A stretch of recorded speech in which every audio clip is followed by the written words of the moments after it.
Ce tutoriel s'adresse aux enseignants de secondaire 5 en français langue seconde, programme de base et programme d'enrichi aussi. Pour le programme d'enrichi, il y a quelques distinctions. Donc, par exemple, il n'y a pas d'épreuve d'interaction orale à la fin de l'année. Vous avez votre propre document d'information. Et les compétences, le pourcentage n'est pas le même. Et aussi, la longueur des textes, le genre de texte aussi va être différent pour le programme enrichi.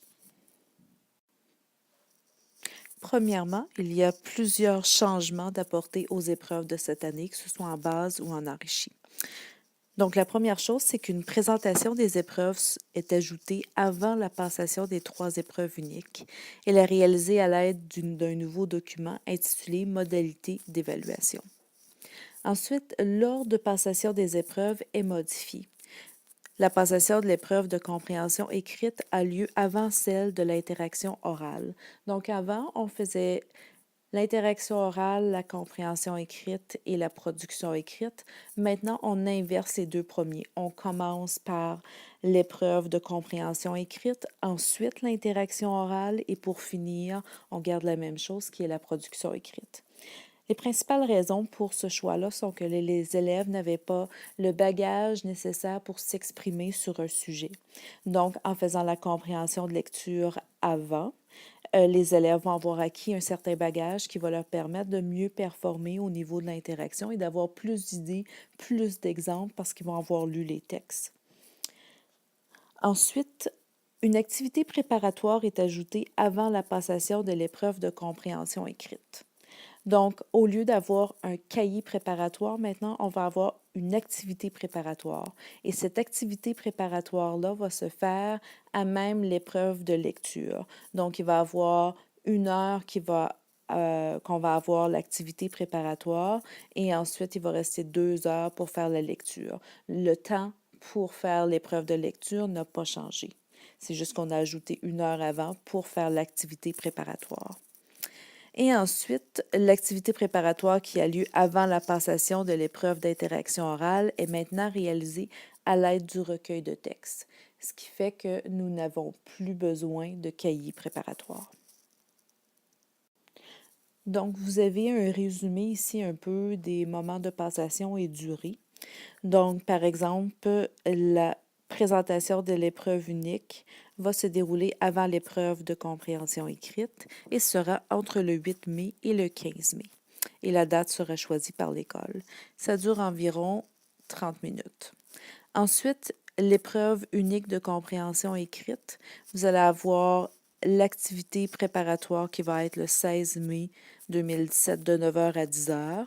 Et tout de suite après, de 10h à midi, vous avez la passation de l'épreuve. Donc, en tout, ça va durer 3 heures.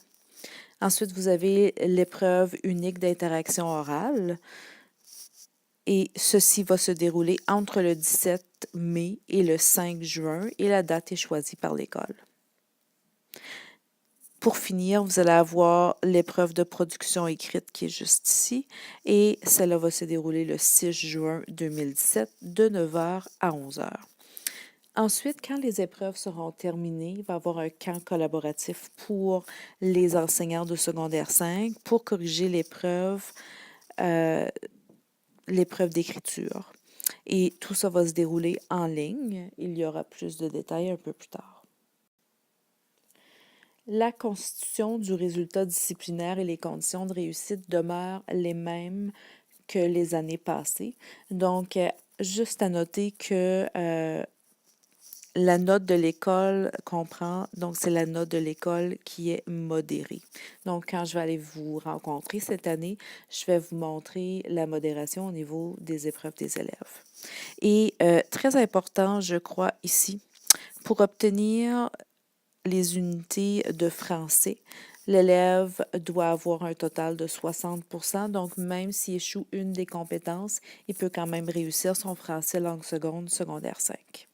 L'autre chose que je tiens à mentionner, et je crois que tous les enseignants sont au courant, le ministère évalue des compétences, ce qui veut dire que quand l'épreuve de fin d'année compte pour 50% de la note, advenant le cas que l'élève réussisse l'examen de fin d'année, mais ne passez pas avec vous, donc durant l'année scolaire, par souci d'équité, le ministère va faire passer cet élève-là. Donc, ce qui veut dire que si tu passes l'examen du ministère, tu passes ton français langue seconde. Finalement, voici un tableau synthèse des épreuves uniques qui est en annexe dans votre document d'information. Donc, on vous donne tous les détails ici, le moment de passation, la durée, la tâche de l'élève, les documents que les élèves auront besoin pour chacune des épreuves. Merci beaucoup. Bonjour.